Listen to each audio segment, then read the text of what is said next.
அனைத்துலக உயிரோடை தமிழ் ILC தமிழ் உயிரோடை தமிழில் அன்றர்களே அரசியல் களம்.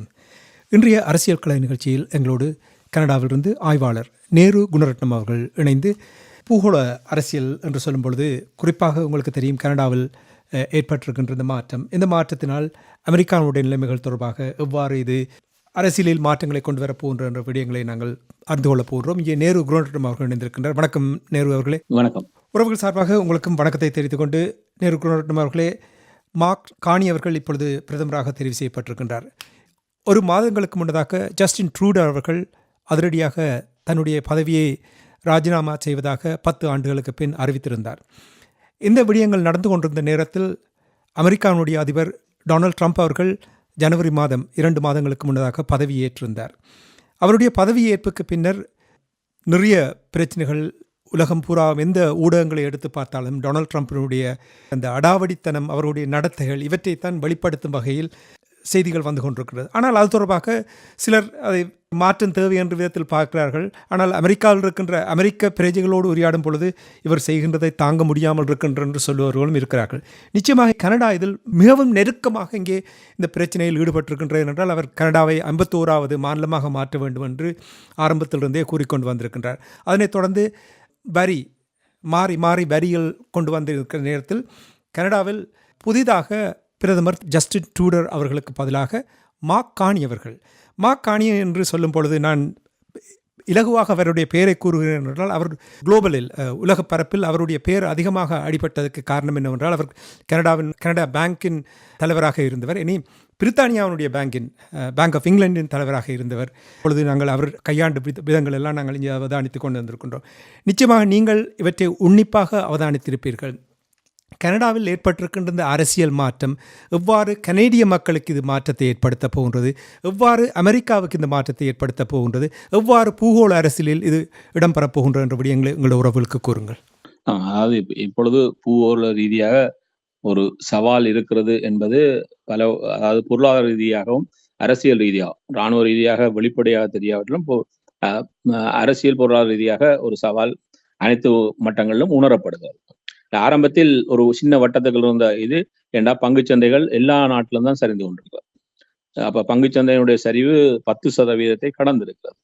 ஆகவே அதாவது அமெரிக்காவுடைய 3 பங்குச்சந்தைகளும் பிரதான பங்குச்சந்தை, தொழில்நுட்பத்துக்கான பங்குச்சந்தை, உள்ளக சந்தை 3மே 10% தொட்டிருக்கிறது. அது ஒரு அபாயத்தினுடைய எல்லையை தொட்டிருக்கிறதுனுடைய எச்சரிக்கை. அவை இந்த உணர்வு என்பது எல்லா இடமும் பெறவும். ஏன்னால் அமெரிக்கா பிரதான நாடு, பொருளாதாரத்தினுடைய தலைமையம் என்ற ரீதியில் அந்த உணர்வு எல்லா இடம் நிலநடுக்கத்தினுடைய உணர்வு உணரப்படுகிறது. இந்த ஒரு சூழலில் தான் ஒவ்வொரு நாடுகளும் இந்த சவாலுக்குள் தங்களை தக்க வைத்துக் கொள்வதற்கு, தங்களுடைய பொருளாதாரத்தை, வேலை வாய்ப்பை தக்க வைத்துக் கொள்வதற்கு ஒரு பெரிய முயற்சியில் இருக்கிறார்கள். இதே சவால் கனடாவுக்கு அதிகமாகவே இருக்கிறது. இதே இடங்களுக்கு அதிகமாவதற்கான வாய்ப்புகள் இன்னும் 2 வாரங்களில் தெரிய வேண்டாம். 2ஆம் தேதி அவர் மேலும் ஒன்றே அறிவிக்க இருக்கிறார். உலகளாவிய இருக்கக்கூடிய அனைத்து நாடுகளுக்குமான வெறியலை. ஆகவே இந்த சவாலில் கனடாவுக்கு இருந்த சவால் சொன்னால் இது எவ்வாறு எதிர்கொண்டு நகர்வது. இதில் ஒரு விடயம் வெளிப்படையான விடயம்னு சொன்னால், இந்த கனடாவினுடைய வட அமெரிக்க சுதந்திர வர்த்தக வலயம் இருக்கிறது. 3 நாடுகளை உள்ளடக்கியது: அமெரிக்கா, மெக்சிகோ, கனடா. இது நீண்ட காலமாக, அதாவது இன்றைய புதிய பொருளாதார ஒழுங்குக்கு ஏற்ற மாதிரியான உடன்படிக்கைகளை செய்து கொண்டு ஒன்றுடன் ஒன்று பிணைந்து தங்களுடைய பொருளாதாரத்தை கட்டி எழுப்பியவர்கள் இந்த 3 நாடுகள். இதற்காக ஒரு ஒப்பந்தம் அவ்வப்பொழுது அது புதுப்பிக்கப்படுகிறது, கையெழுத்திடப்படுகிறது. அந்த வகையில் ஒரு ஒப்பந்தம் கடைசியாக இதே டொனால்ட் ட்ரம்பினால் தான் கையெழுத்திடப்பட்டது. அது கையெழுத்திடப்பட்டு அது காலாவதியாகின்ற காலம் 2020 இவர் பதவி விட்டு சிலருக்கு முன்னர் செய்தார். அது மீண்டும் புதுப்பிக்கப்படுகின்ற காலம் 2026 தான் இருக்கிறது. அவை இவரால் கையெழுத்து போடப்பட்ட ஒப்பந்தத்தையே கிழித்தறிந்து இந்த சவாலை உருவாக்கி இருக்கிறார். அந்த சவாலை முகம் கொடுப்பதற்கு கனடாவில் இதை முகம் கொடுப்பதற்கு ஒரு பிரதமர் இருந்தாலும் ஜஸ்டின் ட்ரூடோ ஆனால் அவருக்கு ஒரு சவால் வந்ததுன்னா இது கனடாவுடைய தேர்தல் ஆண்டு. அப்ப இந்த தேர்தல் ஆண்டுக்கு வருகின்ற பொழுது அவர் தலைமையில் தான் அவருடைய கட்சி போவதா, இல்லை புதிய ஒரு தலைவருக்கு போவதா என்றால் அவர் அதில் ஒரு விட்டுக் கொடுப்பில்லாத தன்மையிலே நான் தான் தலைமையாக போறேன் என்று. பிறகு அந்த கட்சிக்குள்ளேயே அவருக்கான எதிர்ப்பறைகள் அதிகரித்து வருகின்ற பொழுது அவர் விலகிக் கொண்டார். விலகிக் கொண்டதன் பின்னர் அடுத்த தலைவர் யார்? கட்சியினுடைய மக்கள் கணிப்பில் மிக அதல பாதாளத்தில் இருந்தது. அந்த ஒரு சூழலில்தான் போட்டியிடுகிற தலைவராக மாக்கானியும் ஒருவராக வெளியே வந்தார். வெளியே வந்த பொழுது ஒரு மக்களுக்கு ஒரு விடயம் இருந்ததுன்னு சொன்னால், பொருளாதார ரீதியான சவால் தான் மக்களை அடி வயிற்றில் பாதிக்கும். அவருடைய வீட்டு கதவை தட்டும். ஏன்னா வேலைவாய்ப்பு இழப்பு, வருமானம் இழப்பு, இவ்வாறான சூழலுக்கு மத்தியில் எவ்வாறு வாழ்வது என்கின்ற சவால். இந்த சவாலை மக்கள் உணர தலைப்பட்ட பொழுது, யார் இந்த காலத்தில் எங்களை இலகுவாக கடந்து செல்லக்கூடியவர் என்ற பார்வை, முதல் கட்சி தான் ஒரு தலைவரை தெரிவு செய்ய வேண்டும். அப்ப கட்சிக்குள்ளேயே அந்த பார்வையில் காணியினுடைய பேர் அதிகமாக அடிவிடப்பட்டது. ஒரு பேசு பொருளாகவே கனடிய மட்டத்தில் இருந்ததுனால் காணி வந்தால் இந்த சூழலை எங்களால் எதிர்கொள்ளலாம். அவர் அரசியலுக்கு புதியவர், இதுவரை ஒரு பாராளுமன்ற உறுப்பினராக கூட இருந்ததில்லை. ஆனால் கனடாவுடைய மத்திய வங்கியுடைய தலைவராக இருந்த பொழுது கனடா 2010 ஒரு அது உலகளாவிய ஒரு அதாவது பொருளாதார முடக்கம் இருந்தது. அந்த பொருளாதார முடக்கத்துக்கு அது ஒரு பெரிய பொருளாதார முடக்கம் பல நாடுகளும் சந்தித்து கொண்டுதான். அது கனடாவை அந்த காலத்தில் அதை கடந்து கொண்டு வருவதற்கு, ஏன்னா சில நேரம் பொருளாதார முடக்கம் ஒரு சிறியதாக இருக்கு, சில நேரம் நீண்டதாக இருக்கும். ஒரு நீண்ட ஒரு பொருளாதார முடக்கம் அதுக்கு கனடாவை வெற்றிகரமாக வெளியே கொண்டு வந்தவர் என்ற ஒரு பார்வை இருக்கிறது. அதை கடந்து பின்னர் நீங்க சொன்னது போல பிரித்தானியாவுடைய மத்திய வங்கியுடைய ஆளுநராக அவர் வந்த பொழுது, பிரித்தானிய வரலாற்றிலே பிரித்தானியாவுக்கு வெளியேறுவரை கொண்டு வருவதில்லை. இவர் கனடிய தேசத்தை சேர்ந்தவர் என்றாலும் அவர்கள் நியமித்தார்கள். அந்த காலத்தில் தான் பிரித்தானியா ஐரோப்பிய ஒன்றியத்திலிருந்து வெளியேறி வந்திருந்த ஒரு பொருளாதார சவால். அப்பொழுது அவர் அங்கும் இருந்து விட்டு வந்ததெல்லாம் ஒரு பார்வை இருக்கிறது. இவர் இவ்வாறான சவால்களை கடந்து செல்வதற்கு ஒரு சரியான தெரிவு என்பது. அப்ப இவர் போட்டிக்கு வந்த உடனேயே அவருடைய கட்சி, இப்பொழுது அவருடைய லிபரல் கட்சி, இங்கிலாந்தில் இருக்கக்கூடிய லேபர் கட்சி மாதிரி இந்த லிபரல் கட்சியினுடைய மக்கள் கணிப்பு வேகமாக வளர ஆரம்பித்தது கடந்த ஒரு 3 வாரங்களாக. அது ஒரு பெரிய மாற்றத்தை நோக்கி சென்றது. அதாவது முதலிடத்தில் அதாவது பெரும்பான்மை ஆட்சி அமைப்பாளர்கள் இருந்த கன்சர்வேட்டிவ் கட்சியினுடைய இது வாக்கு வங்கி சற்று குறைய ஆரம்பித்தது. 3வது கட்சியா இருக்கக்கூடிய புதிய ஜனநாயக கட்சி, உங்களுக்கு லிபரல் டெமோக்ராட் மாதிரி இருக்கக்கூடிய புதிய ஜனநாயக கட்சியினுடைய வாக்கு வங்கி சரிந்தது.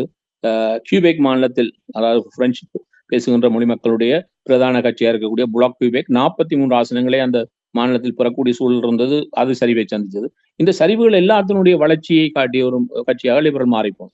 அதனுடைய வெளிப்பாடுதான் கடந்த ஞாயிற்றுக்கிழமை அவர்கள் தலைவரை தெரிவு செய்த பொழுது மக்களுடைய, அதாவது இங்கே என்ன செய்வார்கள் சொன்னால், தொகுதிகள் 338 பாராளுமன்ற உறுப்பினர்கள், 338 தொகுதிகள் இருக்கிறது. ஒவ்வொரு தொகுதிக்கும் 100 புள்ளிகள் வழங்கப்படும். அங்கு எத்தனை உறுப்பினர்கள் இருக்கிறார்கள் என்பது முக்கியமல்ல.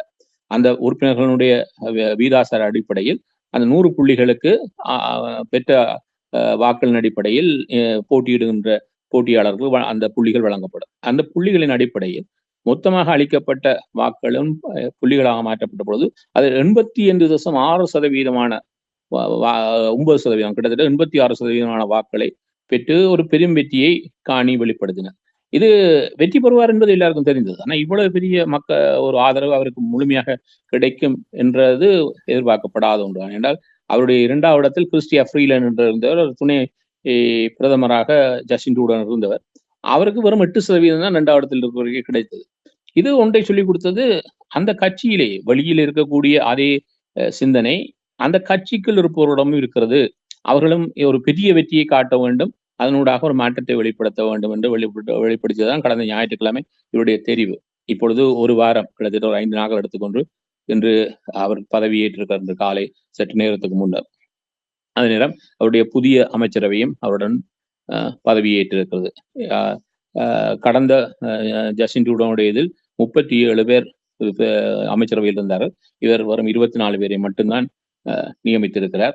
ஜஸ்டின் ட்ரூடோ ஒன்றை செய்வார், தன்னுடைய அமைச்சரவையில் 50% பெண்கள் இருக்க வேண்டும் என்று. பாராளுமன்றத்தில் 50% பெண்கள் இருக்காவிட்டாலும் எண்ணிக்கையில் கணிசமானவர் இருக்கிறார்கள். ஆனால் 50% பாராளுமன்றத்தில் கிடையாவிட்டாலும் தான் அமைச்சரவையில் 50% பெண்கள் என்பதை இதுவரை கடைபிடித்து வந்தார். ஆனால் இன்று இவருடைய 24 பேர் கொண்ட அமைச்சரவையில் 11 பெண்கள் இருக்கிறார்கள். அவை 50% என்று சொல்ல முடியாது, ஒன்றால் குறைந்திருக்கிறது. ஆனால் கிட்டத்தட்ட 50% நெருங்கிய பெண்கள் பிரதிநிதித்துவத்தை கொண்டதாக அமைச்சரவையை உருவாக்கியிருக்கார். இப்பொழுது இவர்களுக்கு இருக்கக்கூடிய சவாலே அமெரிக்க பொருளாதாரத்தை மக்களுடைய பார்வையே தான். இவர்கள் எவ்வாறு அமெரிக்க பொருளாதாரத்தை எதிர்கொள்ளப் போறார்கள் என்று பார்த்தால், கடந்த பாராளுமன்ற அதாவது கடந்த 2 மாதங்களாக நீங்க சொன்னது போல டொனால்ட் ட்ரம்ப் பதவியேற்றதன் பின்னர் கனடிய விவகாரம் சம்பந்தமாக அமெரிக்காவுடன் கடைபிடித்து நேரடி தொடர்பில் இருக்கக்கூடிய மூவரை வெளிவார அமைச்சர், நிதியமைச்சர், வெளிநாட்டு பொருளாதார அபிவிருத்தி அமைச்சர் மூவரையும் அவ்வாறே தக்க வைத்திருக்கிறார். இதில் இருவரை மாற்றி இருக்கிறார் என்றால் நிதியமைச்சராக இருந்தவர் பொருளாதார விருத்தி அமைச்சராக செல்ல, பொருளாதார விருத்தி அமைச்சராக இருந்தவர் நிதியமைச்சராகப்பட்டிருக்கார். ஆனால் அவர்கள் மூவரும் அவ்வாறே பேணப்பட்டிருக்கார்கள் சொன்னால் இந்த அமெரிக்காவுடனான இந்த சவாலை தொடர்ந்து முன்னெடுக்கக்கூடியவர்கள் வகையில் அதே அமைச்சரவையில் முக்கியமானவர்களை இவரும் தொடர்ந்து தக்க வைத்திருக்கிறார். இதுதான் இன்றைய அதாவது முதல் தடவையாக இவர் 24வது கனடாவுடைய பிரதமர். அமைச்சரவை என்று பார்த்தால் அது 38வது அமைச்சரவை என்று பதவியேற்றிருக்கிறது. இது எழுப்பியிருக்கக்கூடிய கேள்வி என்று சொன்னால் இப்பொழுது இருக்கக்கூடிய சவால்கள் என்றால் டொனால்ட் ட்ரம்ப் ஒவ்வொரு நாளும் ஒவ்வொன்றை மாற்றுவார். இதை எதிர்கொண்டு கனடாவுடைய பொருளாதாரத்தை எவ்வாறு முன்னெடுத்து செல்ல போகிறார்கள். இந்த பொருளாதாரத்தில் இருக்கக்கூடிய சவால் ஒன்றுதான், வேலை இழப்பு அதிகரிக்குமா, இதனால் மக்களுடைய வருமானம் பாதிக்கப்படுமாக, அவ்வாறு பாதிக்கப்பட்டால் கனடா இப்ப அமெரிக்காவிலேயே ஒரு பேசுபொருள் இருக்கிறது. அமெரிக்கா இந்த ஆண்டில் பிற்பகுதியில் ஒரு பொருளாதார முடக்கத்துக்கு ரிசெஷனுக்கு செல்லும் என்று அதே எதிர்பார்ப்பு கனடாவிலும் இருக்கிறது. இது இந்த பொருளாதார சவால்கள் எவ்வளவு காலம் நீடித்து செல்லுகிறதோ அது எவ்வளவு தூரம் தாக்கத்தை உருவாக்குமோ அது ஏனைய நாடுகளுக்குமான அல்லது உலகளாவிய பொருளாதார முடக்கத்தை இழுத்து செல்லலாம். ஆகவே இந்த ஒரு சூழலில்தான் இதை எதிர்கொள்ளுகின்ற வகையில் அந்த நாட்டினுடைய உள்ளக முறைமைகள் எவ்வாறு முன்னெடுக்கப்பட போகிறது என்பதுதான் கேள்வி. மாகாணியை பொறுத்தவரை இதுக்கு அவர் பழகி போடுவார். கனடாவிலும் பழகி இருக்கிறார். அதாவது ஒரு பியூரோக்ராட் என்ற வகையில், ஒரு அறிஞர் என்ற வகையில் இதை அமல் நடத்தி இருக்கிறார். இப்பொழுது ஒரு மாற்றம், இவர் அந்த நிலையிலிருந்து இதை செய்ய முடியாது. ஒரு அரசியல்வாதியாக இருந்து கொண்டு தன்னுடைய அதாவது அறிவுத்திறனையும் வைத்துக்கொண்டு இதை முன்னெடுக்க வேண்டிய கட்டாயத்தில் இருக்கிறார். ஆகவே அதுதான் இன்று நடந்து இருக்கக்கூடிய விடயங்களாக சொல்லிக்கொள்ளலாம். நேரு அவர்களே, கன்சர்வேட்டிவ் பழமவாதி கட்சியினுடைய தலைவர் ஏற்கனவே ட்விட்டர் தளத்தில், எக்ஸ் தளத்தில் அங்கே குறை கூறியிருக்கிறார் என்னவென்றால், ஜஸ்டின் ட்ரூடோவுடைய அமைச்சரவையில் இருந்த 87% தொடர்ச்சியாக இந்த அமைச்சரவையில் நியமிக்கப்பட்டிருக்கின்றனர் என்று அவர் ஏற்கனவே இங்கே பதிவு செய்து விட்டிருக்கின்றார். மாக்காணியவர்கள் ஒரு வித்தியாசமான ஒரு அணுகுமுறையை கையாளுவார்கள் என்று பலர் கூறுகிறார்கள். இவ்வாறு இந்த எதிர்க்கட்சி தலைவர் இப்படி கூறுவது என்ன தாக்கத்தை ஏற்படுத்தும்? இல்லை, அவர்கள் என்னன்னு சொன்னால், இப்ப ஜஸ்டின் ட்ரூடோ மீது மக்களுக்கு ஒரு என்ன 10 ஆண்டுகள் ஒரு ஆட்சியில் இருக்கின்ற பொழுது அது அவ்வாறான மாற்றத்தை உலக பரப்பில் நாங்கள் பல நாடுகளில் பார்த்திருக்கோம். நிச்சயமாக. அதாவது நீண்டு செல்லுகின்ற பொழுது மக்கள் அவர் மீதான நம்பிக்கை குறைந்து கொண்டு செல்வது வளமைதான். ஆகவே 10 ஆண்டுகளில் பெரும்பான்மையாக அரசியலில் முதிர்ச்சி பெற்றவர்கள் என்று சொன்னார்கள். 10 ஆண்டு வந்தவுடன் இலகுவாக தங்களுடைய கையை மாற்றிவிட்டு சென்று விடுவார்கள். அடுத்தவர் இந்த கட்சியில் பதவியேற்பவர் தான் அடி வாங்குவார். ஆனா இங்க ஒரு மாற்றம் என்னால் உண்மையை சொன்னால் 338 பாராளுமன்ற உறுப்பினர்களில் இந்த தேர்தல் அறிவிக்கப்பட்ட பொழுது லிபரல் கட்சிக்கு கிடைக்கக்கூடியது 35 ஆசனங்கள் என்றுதான் இருந்தது. இப்பொழுது அது மாறி லிபரல் கட்சிக்கு கிடைக்கக்கூடிய ஆசனங்கள் 130 145 வரையும் உயர்ந்திருக்கு. அப்படி என்றால் ஜஸ்டின் ட்ரூடோ தான் அதற்கு காரணமா? அவ்வாறு என்னன்னு சொன்னால், இப்பொழுது ஒரு மாற்றத்தை மக்கள் ஒரு குறிப்பிட்ட காலத்தின் பின்னர் எதிர்பார்க்கிறார்கள். அரசியல் மட்டங்கள் நீங்க கூறுவது எனக்கு விளங்குகின்றது. ஆனால் ஒரு கட்சி ஆட்சியில் இருக்கும் பொழுது அவர் மாற வேண்டும் என்ற பொழுது மாறத்தான் மக்கள் விரும்புவார்கள். ஆனால் இங்கே தலைவர் மாறியவுடன் இந்த நிலைமை இவ்வாறு மாறியிருப்பதற்கு அப்படி என்றால் வேறு ஒரு காரணம் இருக்கிறது போல் தெரிகிறது இல்லையா? அதுதான் இப்ப இதுக்கு முன்னரும் தலைவர்கள் மாறி இருக்கிறார்கள். ஆனா வெற்றியை நோக்கி அவர்களால் நடத்த முடியலை இந்த 10 ஆண்டுகளின் பின்னர். ஏன்னு சொன்னால் 10 ஆண்டுகளின் பின்னர் புதிய தலைவர்களாக வந்தால் நல்ல தலைவர்கள் இருந்திருக்கார்கள் கடந்த காலங்களில். ஆனா மக்கள் மாற்றத்தை இன்னொரு கட்சியினோட தான் பார்த்தார்கள் அந்த நேரத்தில். ஆனால் இந்த முறை அது சவாலுக்கு உட்படுத்தப்படுகிறதுக்கு காரணமே அதாவது இன்றைய கனடிய அரசியலையோ பல அரசியலையோ தீர்மானிக்கின்ற சக்தியாக வெறும் உள்நாட்டு விவகாரங்கள் மட்டும் இருக்கவில்லை. கடந்த காலங்களில் உள்நாட்டு விவகாரம் மட்டும்தான் இருந்ததுன்னா வெளிநாட்டு விவகாரங்கள் பெரிதாக பேசுபொருளாகவே இருக்கவில்லை. இந்த முறை பேசுபொருளே அமெரிக்கா தான். அதாவது அமெரிக்கா மட்டும் ட்ரம்ப் தான். இந்த ட்ரம்ப்னால் எனக்கு என்ன பாதிப்பு வரும், எவ்வாறு தாக்கம் வரும், இதை தற்காத்துக் கொள்வதற்கு யார் என்னுடைய கட்டில் இருந்தால் அதை தாக்குத் தருவார், எனக்கு ஒரு வாய்ப்பாக இருப்பார் என்பதை தான் மக்கள் சிந்திக்கிறார்கள். இப்பொழுதும் பார்த்தீங்கன்னா கன்சர்வேட்டிவ் கட்சிக்கு என்று ஒரு கட்சிக்கான வாக்காளர் இருக்கிறார்கள். அவர்கள் அப்படியே தான் இருக்க போகிறார்கள். ஆனால் இந்த இடைநடுவில் இருக்கிறார்கள் சொல்வார்கள் இண்டிபெண்டன்ட் சொல்லி. அவர்கள் சரியான இப்ப இந்த இடைநடுவில் கட்சிக்கு இல்லாமல் ஒரு மாற்றத்தை நோக்கி யோசிப்பவர்கள் இந்த மாற்றத்தை இன்று காணியூடாக பார்க்கிறார்கள் சொன்னால், காணி வந்தவுடன் பலர் இந்த இண்டிபெண்டன்டாக இருந்தவர்கள் அவரை நோக்கி நகர்ந்து கொண்டிருக்கிறார்கள் என்று சொன்னால், இவர்தான் இதுக்கு சிறப்பானவர், எங்களுக்கு ஒரு வாய்ப்பாக அமைவார் என்றால், இப்ப எப்பொழுதும் ஒரு தேர்தலில் இறுதியான முடிவு எடுப்பவர்கள் இந்த நடுநிலையில் இருப்பவர்கள், கட்சி சாராமல் அன்றைய சூழலுக்கு ஏற்ற மாதிரி வாக்களிப்பவர்கள். அவ்வாறான சூழலில் தான் இவர்களுடைய இந்த பார்வை இருக்கிறது. இப்பொழுது 2 சவால் இருக்கிறது.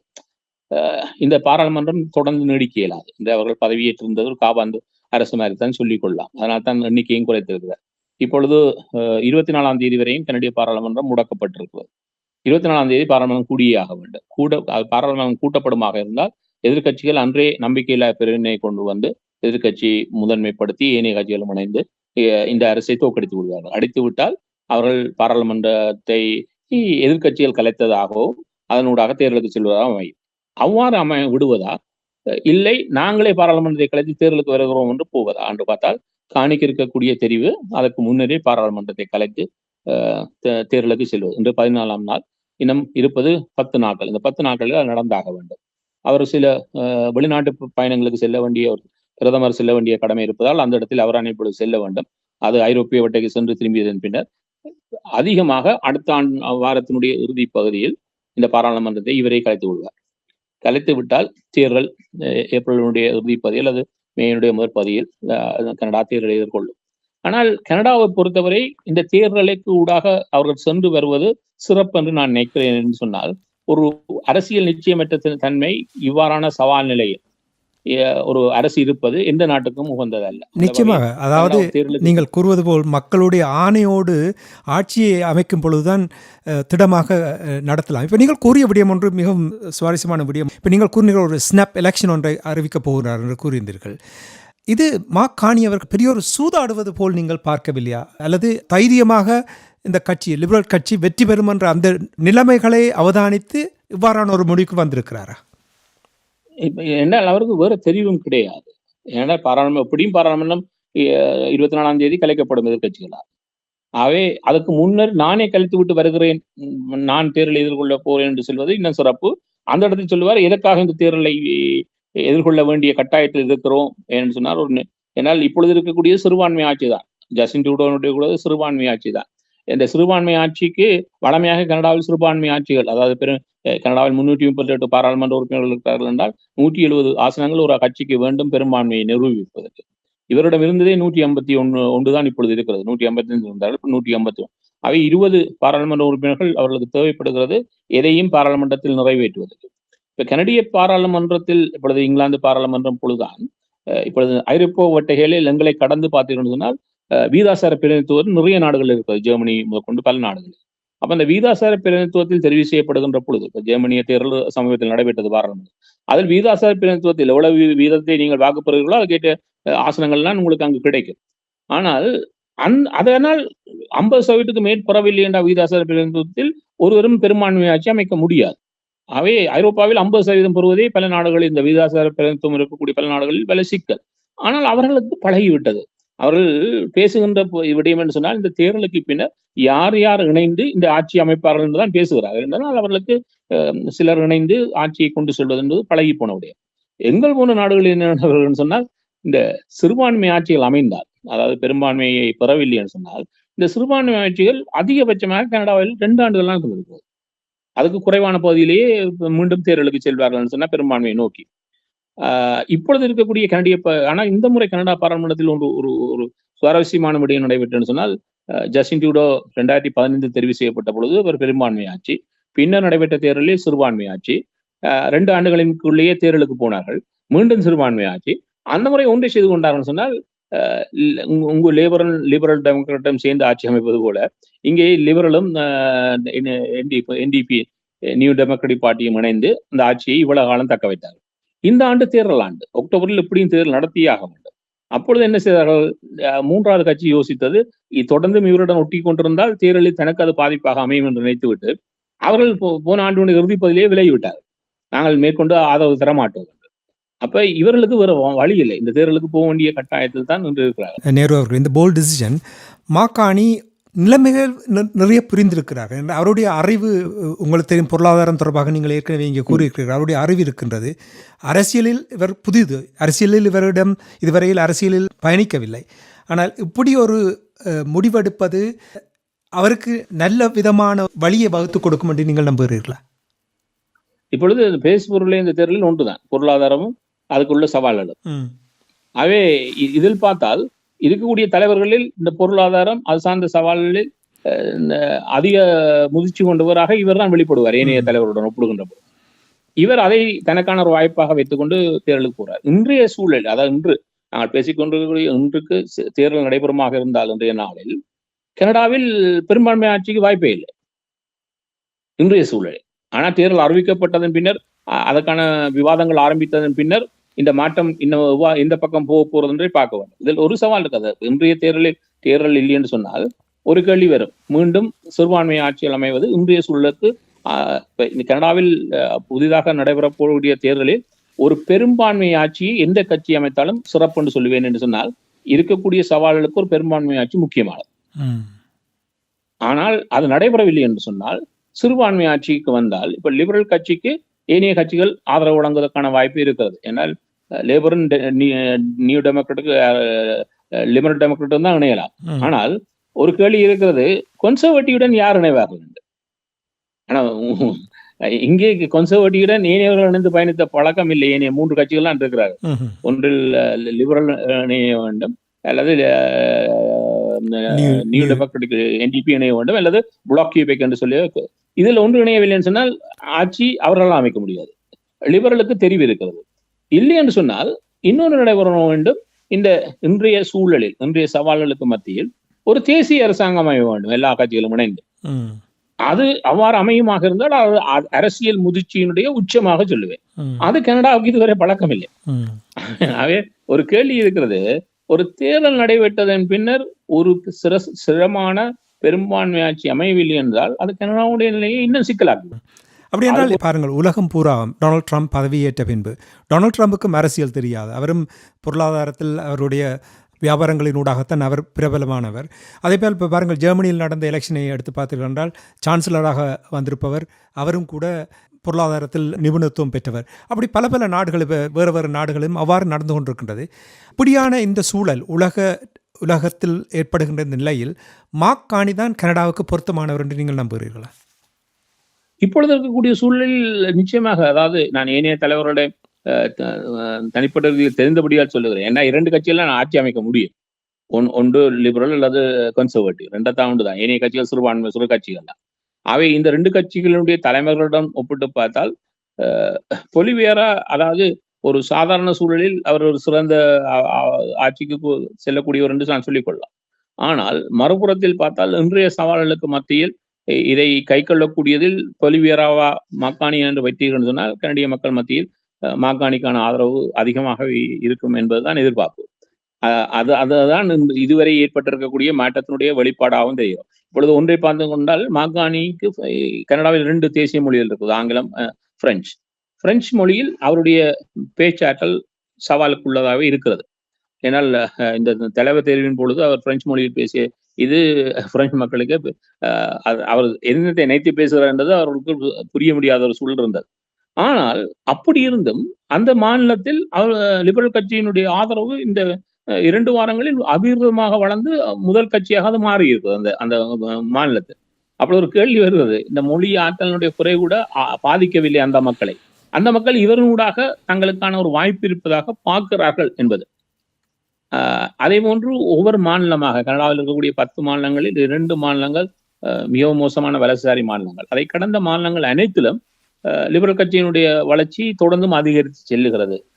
இது இப்பொழுது ஒரே கேள்வி இருக்குது, இது இந்த அவர் பதவியேற்றதன் பின்னரும் இந்த அதிகரிப்பு லிபரல் கட்சிக்கு தொடர்ந்து இருக்குமா, அல்லது அது ஒரு தேக்க நிலைக்கு வருமா, அல்லது சரிவை சந்திக்குமா என்பது அடுத்த ஒரு வாரத்தில் தெரியும்.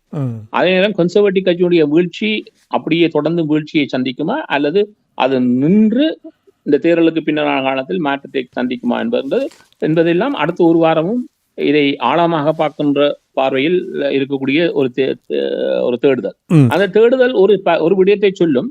இந்த தேர்தலுடைய முடிவுகள் இப்பொழுது சில வேளை நாங்கள் தேர்தலான இறுதி நாள் வரையும் காத்திருக்கணும்னு சொல்லுவர்கள் இருக்கிறார்கள், ஏன்னா அது மேலந்த வாரியாக.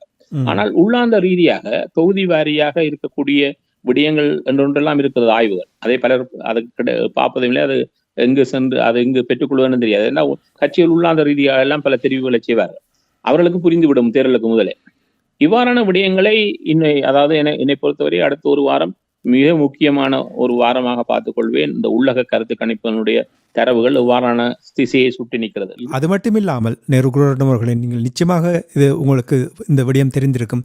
அதாவது அமெரிக்காவுடைய தலையீடு, எலன் மாஸ்க் அவர்கள் மேனிய நாடுகள் நடந்த தேர்தலின் பொழுது இனி ரஷ்யா இவையெல்லாம் தலையிடுவார்கள். இந்த நாட்டின் தேர்தல்கள் நடக்கும் பொழுது தங்களுக்கு விரும்பியவர்களுக்கு ஆதரவாக செயல்படுவதை நீங்கள் பார்த்திருப்பீர்கள். இதை எவ்வாறு மாக்காணியினுடைய இந்த நிலைமையை எவ்வாறு அமெரிக்கா ஆதரிக்குமா அல்லது குழப்புவதற்கு முயற்சிக்குமா? இப்பொழுது 2 விஷயம் இருக்கு என்று சொன்னால், இப்ப நீங்க சொன்னது போல இங்கிலாந்தில் ஒருவர் தெரிவித்திருக்கிறார்கள். அவர் இதுவரை இங்கிலாந்திலேயே எந்த ஒரு வளர்ச்சியும் காட்டவில்லை. பிரான்சில் தலையிட்டார்கள். மேக்ரோனுக்கு அடுத்த நிலையில் 2வது இடத்தில் ஜனாதிபதி தேர்தல் வந்தவருக்கு பின்னால் நின்றார்கள். ஆனால் அவர் ஒரு வளர்ச்சியை காட்டினார், ஆனால் உச்சத்துக்கு வரவில்லை. ஆனால் இவர்கள் எதிர்பார்க்கின்ற பொழுது வலசாரி கொள்ளையுடையவராகவும் தன்னை வெளிப்படுத்தவில்லை என்று சொன்னால், ஜெர்மனியில் நடந்த தேர்தலில் வெளிப்படையாக ஜெர்மனிக்கு இறங்கி நின்றே நீங்க சொன்னதை செய்தார். அந்த கட்சி இப்பொழுது 2வது இடத்துக்கு வந்திருக்கிறது. ஆனால் அந்த அம்மணி வெளிப்படுத்தக்கூடிய மிக மோசமான வலதுசாரி போக்குடன் இணைந்து போக பிரான்சில் இருந்தவர் மறுத்து விட்டார். அவருக்கு ஆதரவு வெளிப்படையாக தெரிவிக்க மறுத்தார். ஏன்னு சொன்னால் இந்த குழப்பம் இந்த வலதுசாரிகள் மத்தியில் இருக்கிறது. ஆனா கனடாவில் இருக்கக்கூடிய விடயம் சொன்னால், கனடாவில் தேசிய அளவில் அவர்கள் மாநில அளவில் ஒரு ஆதிக்கம் செலுத்துகிறார்கள் என்று அல்பர்டா மாநிலத்தில் இருக்கக்கூடிய முதலமைச்சரை தங்களாக அதிகம் காட்டிக்கொள்வார்கள். ஆனால் இந்த தேசிய அளவில் இருக்கக்கூடிய கட்சிகளில் எவரை இவருடன் இணைத்து சொல்லுவது அவர்களுக்கே சவாலாக இருக்குன்னு சொன்னால், கன்சர்வேட்டிவ் கட்சியினுடைய வீழ்ச்சிக்கு காரணமே உண்டு என்று சொன்னால், ட்ரம்புக்கு எதிரான கருத்துக்களை உடனடியாக வெளிப்படுத்துவதில் சற்று தாமதம் தெரிவித்தார்கள். அந்த தாமதம் தான் அவருடைய வீழ்ச்சிக்கே காரணமாக வேண்டியது. பின்னர் என்ன செய்தார்கள் சொன்னால், அதை புரிந்து கொண்டு விட்டு மிகவும் கடுமையான வார்த்தை பிரயோகங்களை ட்ரம்ப் மீது வைத்தார்கள். ஆனால் அது சற்று பிந்தியதனுடைய காரணம் மார்கானிக்கு ஒரு வெற்றிகரமாக அமைந்து விட்டது. அவருடைய வளர்ச்சி அவருடைய பார்வைக்கும் அவருடைய கட்சியினுடைய வளர்ச்சிக்கும் ஒரு ஆதரவு நிலையை கொடுத்து விட்டது. ஆகவே இப்பொழுது இருக்கக்கூடிய சவால்னு சொன்னா, இங்க இருக்கக்கூடிய கட்சிகளுக்கு யாரெல்லாம் மார்கானி டொனால்ட் ட்ரம்புக்கு எதிராக கடுமையாக பேசுகிறீர்களோ உங்களுடைய வாப்பை தக்க வைக்க முடியும். நீங்க பேசவில்லை என்று சொன்னால் சிக்கலாகிவிடும். ஆகவே இது இங்க இருக்கக்கூடிய 4 கட்சிகளுக்கும் இருக்கிறது. கியூபெக்கில் இருக்கக்கூடிய பிளாக் கியூபெக்கும் இருக்கக்கூடிய சிக்கல் என்று சொன்னால், இங்கிருந்து செல்லக்கூடிய அலுமினியத்தில் 90% அலுமினியத்தினுடைய பகுதிகளை கியூபெக் தான் ஏற்றுகிறது. ஆகவே கியூபெக்கில் தொழில்துறை பாதிக்கப்படுகிறது இந்த அலுமினிய சிக்கலை. ஆகவே இந்த சிக்கலை ஒவ்வொரு கட்சிகளுக்கும் இந்த சிக்கல் இருக்கின்ற பொழுது அமெரிக்காவுக்கு எதிரான இன்னொன்று இருக்குன்னு சொன்னால், கனடாவில் ஒரு தேசிய அலை உருவாக்கப்படுகிறது. நீங்க சொன்னது போல இந்த 51வது மாநிலம் என்று சொன்னதை மையப்படுத்தியே கனடாவில் அமெரிக்காவுக்கு எதிரான ஒரு பெரிய அலை ஒன்று உருவாகி கொண்டது. ஆக இந்த அலையை யார் வெற்றிகரமாக கையாளுகிறாரோ அவர் இதை தனக்கான வெற்றி வாய்ப்பாக மாற்றிக்கொள்ள முடியும். ஆகவே இந்த விடயத்தை தான் ஒரு சவால் வரப்போகிறதுன்னு சொன்னால், இதில் ட்ரம்ப் அவர்களால் அல்லது அவர் சார்ந்தவர்களால் யாருடன் தொடர்பை பேணுவது என்பது ஒரு சவால் நிலைக்கு கனடாவில் உருவாகிவிட்டது.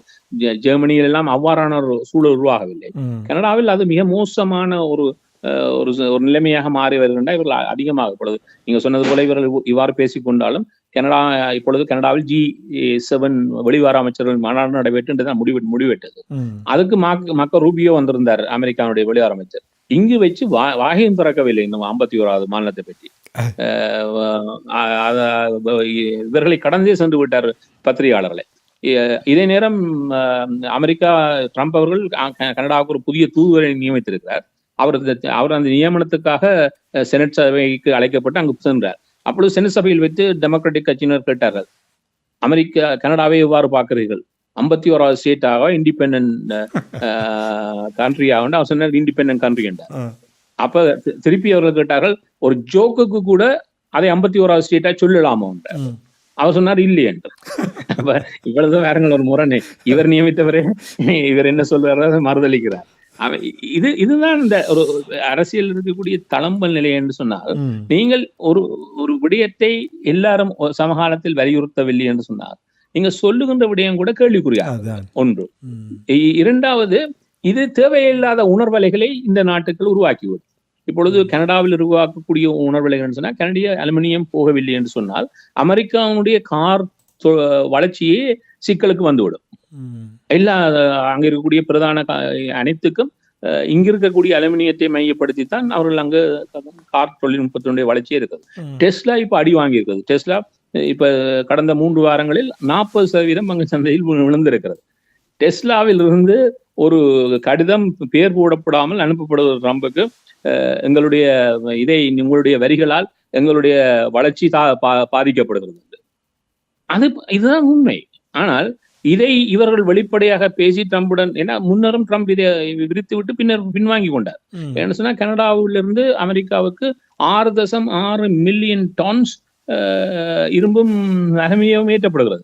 இதை எங்கிருந்து பெற்றுக்கொள்வது? அமெரிக்காவுக்குள் ஒன்றிருந்து கூட பெற்றுக்கொள்ள முடியாது. இந்த சவால்களை டொனால்ட் ட்ரம்ப் ஏற்படுத்தி இருக்கிற கனடா விவகாரம், பொருளாதார போர், இதை மார்க் கார்னி அவர்கள் கையாளுவார் என்று நீங்கள் நம்புகிறீர்களா?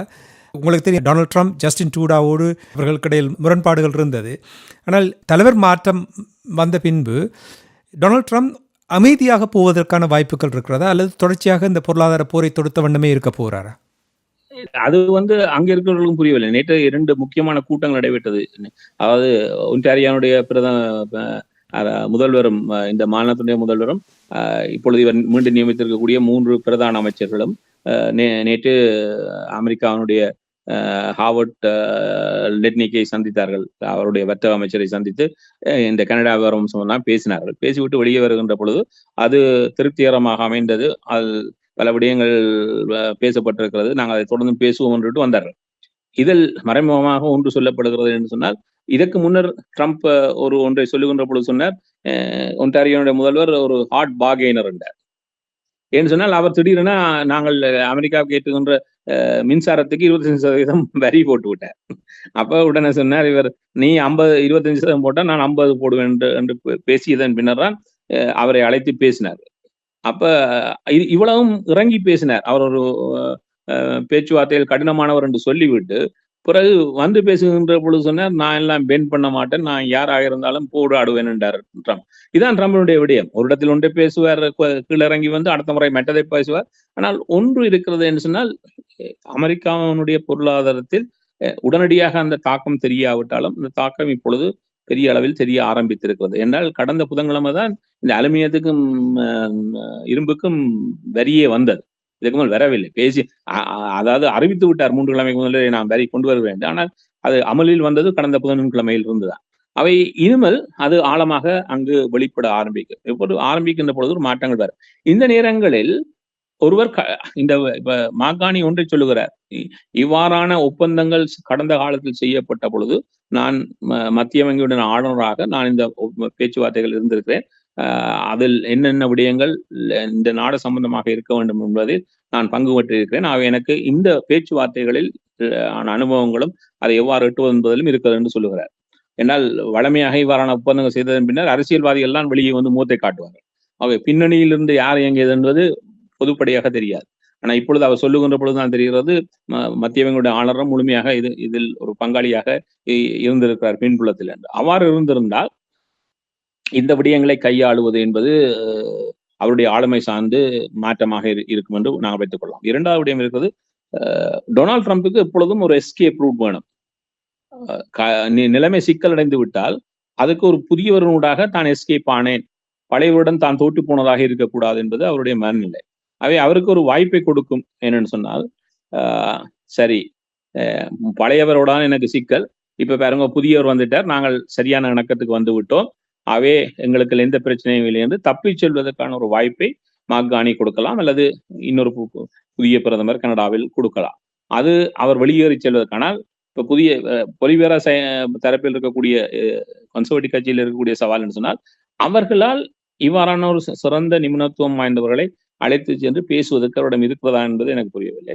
அந்த இடத்தில் மாக்காணி ஒரு மாற்ற முடிவராக இருப்பார். அது டொனால்ட் ட்ரம்புக்கு இதிலிருந்து வெளியே வருவதற்கான வாய்ப்பையும் கொடுக்கலாம். ஆனா அந்த வாய்ப்புகள் என்னை பொறுத்தவரை விரைவாக நடைபெறும் என்று சொல்ல மாட்டேன். ஆனா இந்த ஆண்டுக்குள் இந்த மாற்றங்களுக்கான வாய்ப்புகள் நிறையவே இருக்கிறது.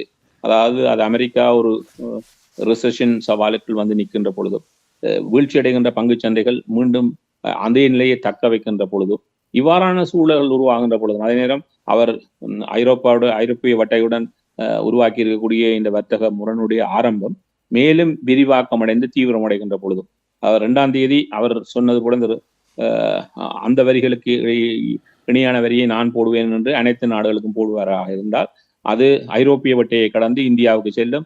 இந்தியாவை கடந்து கொரியாவுக்கு போகும், கொரியா கடந்து ஜப்பானுக்கு போகும். இவ்வாறு நாடுகள் எல்லாம் போனால் உலகத்தினுடைய பொருளாதார மையங்கள் அனைத்துமே இந்த வரி பொறியலுக்குள் வந்து சேரும். அது உருவாக்கக்கூடிய தாக்கங்கள், அது ஒரு விதத்தில் ஒன்றை செய்யும் என்று சொன்னால், இந்த போர் விரிவாக்கம் அடைகின்ற பொழுது இப்பொழுது கனடாவை குவியப்படுத்தி இருக்கக்கூடிய இந்த போரியல் சற்று மாற்றமடையும். அது கனடாவுக்கான தனித்துவமான அழுத்தமாக இல்லாமல் அதை விரிவாக்கம் பெறுகின்ற பொழுது அதில் பொழுது நேற்று கூட ஒரு விடயம் நடைபெற்றது. இந்த G7 நாடுகளுடைய மாநாட்டுக்கு ஐரோப்பிய வட்டையிலிருந்து வந்திருந்தார்கள் வெளிவார அமைச்சர். அதில் 2 பெண்கள் என்ன செய்தார்கள் சொன்னால், ஒருவர் சிவத்த உடையை போட்டுக்கொண்டு ஒருவர் வெள்ளை உடையை போட்டுக்கொண்டு வெளியே நின்று படம் எடுத்து போட்டார்கள். அது என்னன்னு சொன்னா, கனடாவுடைய தேசிய கொடியில் இருக்கக்கூடிய வெள்ளையும் சிவப்பையும் பிரதிநிதித்துவப்படுத்தி நாங்கள் கனடாவுடன் ஐரோப்பிய ஒன்றியம் முழுமையாக நிற்கிறது என்பதை காட்டுவதற்காக ஒரு படத்தை போட்டார். இப்பொழுது இவ்வாறான ஒரு ஒரு ஒரு போரியலும் புதிய அணி சேர்ப்பும் இன்றைய சூழலில் உருவாகி வருகிறது. இந்த சூழல் எவ்வாறான விரிவாக்கத்தை பெறும் என்பது அடுத்தடுத்து ட்ரம்ப் வெளியிடுத்தக்கூடிய இந்த அழுத்தங்களில் மையப்படுத்தி இருக்கிறது. இது காணிக்கு ஒரு வலுச்சேர்ப்பாக இருக்கும் அமெரிக்காவுடன் பேசுவதற்கும். ஏன்னால் அமெரிக்கா இலகுவாக ஒருவருடன் இணைந்து கொள்ளக்கூடியது அருகில் இருக்கக்கூடிய நாடாக தான்.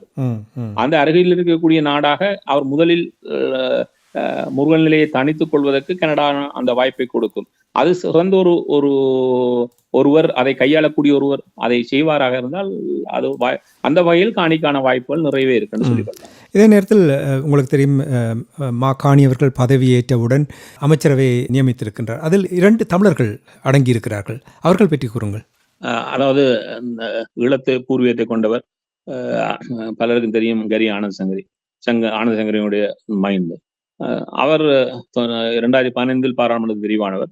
பின்னர் அமைச்சரவையில் சின்ன சின்ன பதவிகளில் நியமிக்கப்பட்டிருந்தார். இறுதியாக இங்கே இருக்கக்கூடிய பூர்வீக குடிமக்களுக்கான அமைச்சராக தெரிவு செய்யப்பட்டார். பிறகு பூர்வீக குடிமக்கள் நோர்தர்ன் அஃபேர்ஸ் என்று சொல்வார்கள். அதாவது கனடாவினுடைய 3 பிராந்தியங்கள் இருக்கு. கனடாவில் 10 மாநிலங்களும் 3 பிராந்தியங்கள். இந்த 3 பிராந்தியங்கள் தான் இந்த நாட்டினுடைய பூர்வீக குடிமக்கள் முழுமையா வாழ்கிறார்கள். நாங்கள் சின்ன காலத்தில் படித்திருப்போம் செவ்விந்தியர்கள். அந்த செவ்விந்தியர்கள் வாழக்கூடிய, அதாவது பனி குகைகளுக்குள் வாழ்வார்கள் என்றுலாம் சொல்லக்கூடிய இந்த பகுதியில் தான் இருக்காங்க. அவர்களுக்கான விடயத்தையும் கையாளுவராக இருந்தார். இதில் நிறைய மாற்றங்களை அவர் தன்னுடைய காலத்தில் சமீபகாலமாக ஏற்படுத்தினார். இப்பொழுது கடந்த வாரம் கூட ஒன்றை செய்திருந்தார். இதில் இனுவிட் என்ற பகுதி இருக்கிறது. இந்த 3 பிரதேசங்களில் இந்த இனுவிட் மக்களுடன் ஒரு $1.3 பில்லியன் அவர்களுக்கான கொடுப்பனவு சம்பந்தமான ஒரு ஒப்பந்தத்தை 10 ஆண்டுகள் மையப்படுத்தி செய்திருந்தார். இதற்கு முன்னர் மனிடோபா என்கின்ற மாநிலம் இருக்கிறது. அதில் இருக்கக்கூடிய மேட்டி என்கின்ற மக்களுடன் நீண்ட காலமாக இருந்த ஒரு சவாலை கடந்த ஆண்டுடைய இறுதி பகுதியில் பூர்த்தி செய்திருந்தார். அதெல்லாம் அவர் ஒரு பாதிக்கப்பட்ட இன மக்கள் ஒரு பிரதிநிதியாக செய்த ஒரு முக்கியமான விடயங்களாக இந்த மண்ணில் பார்க்கப்பட்டது. இப்பொழுது அவருக்கு இந்த அமைச்சரவையில் அதிகரித்த பொறுப்புகள் கொடுக்கப்பட்டிருக்கின்றன. 25 24 அமைச்சரவை குறைக்கப்பட்டிருக்கிறது. ஆக மேலதிக விடயங்கள் ஒவ்வொருக்கும் இணைக்கப்பட்டிருக்கிறது. அதில் கரி ஆனந்த் சங்கரிக்கு ஜஸ்டிஸ் அண்ட் அட்டர்னி ஜெனரல் ஒரு முக்கியமான பதவிகள், அதாவது நீதி அமைச்சரும் இந்த நாட்டினுடைய அட்டர்னி ஜெனரல் வழக்குகளுடைய அப்ப இது கொண்டு ஒரு தனித்துவமான ஒரு இதுவே அவர் அதுக்கான ஓத்து எடுக்கின்ற பொழுது செய்தார் என்று சொன்னால் அந்த ஓத்தில் அதுவும் உள்ளடக்கப்பட்டிருக்கிறது. இந்த நீதியான பக்கச்சார்பற்ற நீதியை நிலைநாட்டுவே அதே நேரம் அது சார்ந்த முன்னெடுப்புகளை செய்வதற்கான அட்டர்னி ஜெனரல் டிபார்ட்மெண்டை முழுமையாக பயன்படுத்துவேன் என்பதையும் அவருக்கு மட்டும் அது மேலதிகமாக இருந்தது. ஆகவே அவர் கடந்த நிலையிலும் பார்க்க அதிகரித்த பொறுப்புகளுடன் இந்த அமைச்சரவையில் அமைச்சர்கள் ஆக்கப்பட்டிருக்கிறார். இன்னொருவர் அனிதா ஆனந்த் என்று சொல்வார். இவர் தமிழகத்தை பூர்வீகமாக கொண்டவர், தமிழ் பின்னணியை கொண்டவர். தமிழ் நிகழ்வுகள் அனைத்திலும் கலந்து கொள்வார். ஆகவே அவர் அஹ், அவர் இந்த தேர்தலுக்கு முன்னர் பல அமைச்சர்கள் நாங்கள் தேர்தலில் அடுத்த முறை தேர்தலில் போட்டியிடவில்லை என்று விலகிக் கொண்டார்கள். காரணம், வெற்றி பெறுவோம் என்பதில் அவர்களுக்கே சவால் இருந்தது. அதனால் போட்டியிலிருந்து விலக்கிக் கொண்டார்கள். அவரும் விலகிக் கொண்டார், நாம் போட்டியிடவில்லை என்று அறிவித்திருந்தார். ஆனால் அப்படி போட்டியிடவில்லை என்று அறிவித்தவர் பலரும் பின்னர் இந்த தலைவர் தெரிவு நடைபெற்ற பொழுது கட்சிகள் நோக்கி மக்களுடைய மாற்றம் வந்த பொழுது மீண்டும் திருப்பி வந்து விட்டார்கள். சிலர் திருப்பி அழைத்து வரப்பட்டார்கள், விலகாதிகள் போட்டியிடுங்கள் என்று சொல்லி. அந்த வகையில் அனிதா ஆனந்த் மீண்டும் உள்ளே வந்தார். அவரும் இப்போ ஒரு பிரதான அமைச்சராக அமைச்சரவையில் இணைக்கப்பட்டிருக்கார். ஆகவே 2 தமிழர்கள் தான் பாராளுமன்றத்தில் இருக்கிறார்கள் தமிழர்களாக. அந்த இருவரும் பாராளுமன்ற உறுப்பினர்களாக இன்று அதாவது அமைச்சரவை இல்லம் இருப்பது என்பது இந்த நாட்டில் ஒரு தொடர்ந்தும் தமிழர்களுக்கு பொறுத்தவரை கற்றுக்கொள்வதற்கான ஒரு விடயமாக சொல்லலாம். தமிழர்கள் பல விடயங்களை கற்றுக்கொள்ள வேண்டும். இதில் ஒரு கருப்பினத்தை சேர்ந்தவர் இணைந்து கொண்டார். அவர் தன்னுடைய நாட்டிலிருந்து அகதியாக இந்த நாட்டுக்கு வந்தவர், மிகவும் இளையவர். அப்பொழுது அவரை பற்றி சொல்லுகின்ற பொழுதுதான் சொன்னார், அவர் போட்டியிடுகின்ற வெற்றி பெற்ற தொகுதியை வந்து வெள்ளை இனத்தவர்கள் நிறைய வாழக்கூடிய ஒரு தொகுதி. டொரண்டோவிலிருந்து 2 மணித்தியாலம் தள்ளி இருக்கக்கூடிய லண்டன் ஒன்டாரியோ என்ற பகுதியில் இருந்து தெரிவிக்கப்பட்டிருக்கார். அவர் முதலில் அங்கு இருக்கக்கூடிய ஒரு நகர சபைக்கு தெரிவாகியிருந்தார். பிறகு பாராளுமன்ற உறுப்பினராக இருக்கிறார். இன்று அவரை அமைச்சரவைக்கு புதியவராக அமைச்சரவை கொண்டு வருகின்ற பொழுது கொண்டு வந்தார்கள். ஆகவே இது ஒரு செய்தியை சொல்லுகிறது, நீங்கள் எங்கு இருந்தாலும் நீங்கள் அரசியலில் ஒரு ஈடுபாடு உள்ளவர்களாக செயற்பாடு உள்ளவராக இருந்தால், அவர் புருண்டியில் இருந்து இது தப்பி வந்து ஒரு அகதியாக இந்த நாட்டுக்கு வந்தவர் இன்று இந்த நிலைக்கு வந்திருக்கிறார். இவ்வாறு பலருடைய கதைகள் இந்த நாட்டிலும் இருக்கிறது, இனிய நாடாலும் இருக்கிறது. தமிழ் மக்களுக்கு ஒன்று இருக்கிறதுனா, நாங்கள் தமிழர்கள் வாழுகின்ற இடத்தில் தான் தெரிவு செய்யப்பட வேண்டும், அங்கிருந்தான் போக வேண்டும் என்பது அல்ல. நீங்கள் எங்கிருந்தும் போட்டியிட்டு வெற்றி பெற முடியும். ஆனால் கட்சி சார்ந்த ஒரு அரசியலில் நீங்கள் நீண்ட காலம் இருக்க வேண்டும். இருப்பதனூடாக உங்களுடைய தெரிவு வருவது. கட்சியில் உங்களை நிலைநிறுத்திக் கொள்கின்ற பொழுது அமைச்சரவை பதவிக்கு நீங்களே அமைச்சரவைக்கு இலகுவாக ஒருவரை கொண்டு விட இருத்த மாட்டார்கள். இவரை அமைச்சராக்குவதற்கு ஒரு பின்புலம் இருக்க வேண்டும், அவரிடம் அதை குறித்து ஆற்றலும் இருக்க வேண்டும். ஆகவே இவையெல்லாம் இப்ப கனடாவில் இந்த 2 விடயங்கள், 2 தமிழர்கள் அமைச்சரவையில் இருப்பது என்பது ஏனைய நாடுகள் இருக்கக்கூடிய தமிழர்களுக்கும் ஒரு செய்தியை சொல்லி நிற்கிறது. நீங்கள் எவ்வளவு தூரம் கடுமையாக இந்த மாற்றத்துக்காக ஒரு அரசியல் சார்ந்த ஒரு ஈடுபாட்டுடன் நீங்கள் செயற்பட வேண்டும் என்பதனுடைய ஒரு வெளிப்பாடாக கூட சொல்லிக் கொள்ளலாம். இப்போ நீங்கள் கூறினீர்கள், இதை அடிக்கடி நாங்கள் எங்களுடைய அரசியல் நிகழ்ச்சியில் நாங்கள் பேசுவோம், அதாவது தமிழர்கள் பல விடயங்களை கற்றுக்கொள்ள வேண்டும் என்று நீங்கள் கூறினீர்கள். இப்போ நீங்கள் கூறினீர்கள் கனடாவில் பொது தேர்தல் வரப்போகின்றது இன்னும் சில வாரங்களில். எவ்வாறு தமிழர்கள் இதை கையாள வேண்டும்? உங்களுக்கு தெரியும், கடந்த தேர்தலின் பொழுது ஒரே தொகுதியில் 2-3 தமிழர்கள் போட்டியிடுவது எந்த ஒரு பலனையும் அளிக்கப் போவதில்லை. அது குழப்பத்தை ஏற்படுத்தும், வாக்கு வங்கிகளை பிரிக்கப் போகின்றது. எவ்வாறு இதை கையாளுவார்கள்? நீங்கள் நிகழ்ச்சியை கேட்பவர்கள் அதை எவ்வாறு கையாள வேண்டும் என்று கூட என்றால் உங்களிடம் நிறைய அனுபவம் இருக்கின்றது, கூறுங்கள், எவ்வாறு இதை கையாள வேண்டும்? இப்பொழுது சில தொகுதிகளில் பார்த்தீங்கன்னா 2 தொகுதிகளுக்கு தான், 20க்கு தான் வெற்றி இருக்கின்ற. சீக்கிய மக்கள் இதை எவ்வாறு கையாளுறான்னு சொல்லுவேன். அவர்கள் அதிகம் வாழக்கூடிய பகுதிகளும் அதை கடந்திருக்கக்கூடிய பகுதியில், தாங்கள் அதிகம் வாழ்ற பகுதியில் ஒன்று எதிர்வார்கள், வேறு யாரும் போட்டியிடவே விட மாட்டார்கள். ஆகவே பிரதானமான 2 கட்சிகள் யார் வெற்றி வருமோ 2லயும் 2 சீக்கியர்கள் போட்டியிடுவார்கள். ஆனால் என்னால் 2 ஒரு சீக்கியர் தான் வெளில போறார். அந்த இடங்களில் அது வாய்ப்பானது. இல்லை என்று சொன்னால் ஏனைய இடங்களில் நாங்கள் இப்ப இந்த முறை லிபரல் கட்சியில் கரி ஆனந்த் சங்கரியும் அனிதா ஆனந்தும் தான் போட்டியிட போறார்கள். கன்சர்வேட்டிவ் கட்சியில் 2 தமிழர்கள் போட்டியில் இருக்கிறார்கள். அவர்கள் வேறு தொகுதியில் தான் இருக்கிறார்கள். ஆனால் அந்த தொகுதிகளில் அவருக்கான வெற்றி வாய்ப்பு நேற்று வரை இருந்தது. அதாவது 2-3 வாரங்களுக்கு வரை இருந்தது. ஆனால் இப்பொழுது இருக்கக்கூடிய மாற்றத்தில் அவர்களுக்கு சவால் வந்து விட்டது. அவர்கள் வெற்றி பெறுகின்ற சூழல் இப்பொழுது மிக குறைந்திருக்கிறது. இதுதான் சொல்வது, இப்ப வெற்றியையே தீர்மானிப்பது நாங்கள் அல்ல, அடிக்க போன்ற அலைகளும் அதுக்கான இதையும் மையப்படுத்தி தான் இருக்கிறது. ஆகவே நாங்கள் எல்லா வெற்றி பெறக்கூடிய இடங்களில் ஒரு சில பகுதிகளில் இந்த கட்சி தான் வெற்றி பெறும் என்பது நீண்ட கால தரவியல் ரீதியாக தெரிந்த விடயங்கள். அந்த தரவியல் ரீதியை எடுத்து வைத்துக் கொண்டு அந்த கட்சிகளில் போட்டியிடுவதற்கான ஒரு முனைப்பை தமிழர்கள் கொண்டிருக்க வேண்டும். அவ்வாறு போட்டியிடுவதனால் இங்கே ஒருவர் ஒரு தொகுதிக்கு தெரிவாக வேண்டுமாக இருந்தால் அந்த தெரிவு எவ்வாறு நடைபெறும் என்று சொன்னால், முதலில் நீங்கள் போட்டியிடக்கூடிய அந்த கட்சியின் உறுப்பினராக நீங்கள் அந்த தொகுதிக்குள் தெரிவு செய்யப்பட வேண்டும். அது நாட்டுக்கு நாடும் வேறுபடலாம். இங்கு நீங்கள் உறுப்பினர்களை சேர்க்க வேண்டும். பின்னர் போட்டியிடுகின்ற, அதாவது அந்த கட்சி சார்பில் போட்டியிட போவதற்கான ஒரு தேர்தல் நடைபெறும். அந்த தொகுதியில் நடைபெறுகின்ற பொழுது நீங்கள் யார் அதிகரித்த உறுப்பினர் வைத்திருக்கிறீர்களோ அவர்களை அழைத்து வந்து வாக்களிக்கின்ற பொழுது நீங்கள் அந்த கட்சியினுடைய அந்த தொகுதியினுடைய உறுப்பினராக தெரிவு செய்யப்படுவீர்கள். அதற்கு முன்னர் கட்சி இன்னொன்றை செய்யும். போட்டியிடுபவர்கள் எல்லாருக்கும் ஒரு கிரீன் லைட் கொடுக்கும். இவரை போட்டியிட அனுமதிப்பதா இல்லையா? அதில் வைத்து பிடிக்கவில்லை என்றால் வெட்டியும் விட்டுருவார். அதில் கடந்து செல்ல சொன்னா கட்சிக்குள் ஓரளவு நான் முன்னரே செயற்பட்டதாக இருக்க வேண்டும். அதுக்கு கட்சிக்குள் என்னை அவர்கள் வெளியேற்றாமல் இருக்க வேண்டும். இதற்கு பல முயற்சிகள் செய்ய வேண்டும். அவை ஒரு அரசியல் என்பது இன்று நினைத்து விட்டு நாளைக்கு போட்டியிடுவது அல்ல. எங்களுடைய ஈடுபாட்டை நீண்ட காலமாக காட்டியவர். இப்பொழுது கனடாவுடைய பிரதமராக இருந்தவர் போல் மார்டன். அவர் ஒரு முறை 97ஆம் ஆண்டு அவருடைய முத்தரசன் சந்தித்து, அப்பொழுது அவர் நிதியமைச்சராக இருந்தார். பேசிக் கொண்டிருக்கும் பொழுது ஒரு விடயத்தை தெளிவாக சொன்னார். எங்களுக்கு ஒரு பாடமாக சொன்னார். முதல் சொன்னார், நீங்கள் இப்ப நான் லிபரல் கட்சியை சேர்ந்தவன், நிதியமைச்சராக இருக்கிறேன், நான் அடுத்த முறை பிரதமராக வர விரும்புகிறேன். நீங்கள் என்னுடன் நில்லுங்கள் என்று நான் கேட்கலாம். ஆனால் அப்படி சொல்ல மாட்டேன். உங்களுடைய பிரச்சனையை கேட்டுவிட்டேன், தமிழருடைய விடயத்தை. அதனால் ஒன்றை சொல்லுகிறேன், நீங்கள் உங்களுடைய விடயத்தில் ஏதாவது மாற்றம் உருவாக்க வேண்டுமாக இருந்தால் நீங்கள் எதிர்கட்சியுடனும் சேர்ந்து இயங்குங்கள். ஏனால் நாளை நாங்கள் ஒன்றை இந்த அரசியல் கொண்டு வருகின்ற பொழுது எதிர்கட்சி எதிர்ப்பு தெரிவிக்க கூடாது. தெரிவித்தால் அது சவாலாகிவிடும். அவர்களும் ஆதரித்து விட்டால் இலகுவாக நீங்கள் விரும்புவதை செய்து விடலாம் என்றார். அது ஒரு சரியான படிப்பினை. இன்னொன்றை சொன்னார், நீங்கள் வெளியே 50 பேரும் என்ற இதுக்கு எதிரே நின்று போராட்டம் நடத்துங்கள், 500 பேரும் நடத்துங்கள், 5000 பேர் நடத்துங்கள், 5 லட்சம் பேரை கூட கொண்டு வாங்க. நான் என்னுடைய ஜன்னலுடைய சாளரங்களை இறக்கிவிட்டு கதவை மூடிவிட்டேன் என்றால் I don't see you, I don't hear you என்றால் அவருக்கு பார்க்க முடியாது, கேட்க மாட்டேன். ஆகவே நீங்கள் இந்த 5 லட்சம் பேரால் என் மீது மாற்றத்தையும் தாக்கத்தையும் உருவாக்க முடியாது. முடிந்தால் உங்களில் ஒருவர் என்னுடைய நம்பிக்கையை பெற்று என் வீட்டுக்குள் வந்துவிடும்.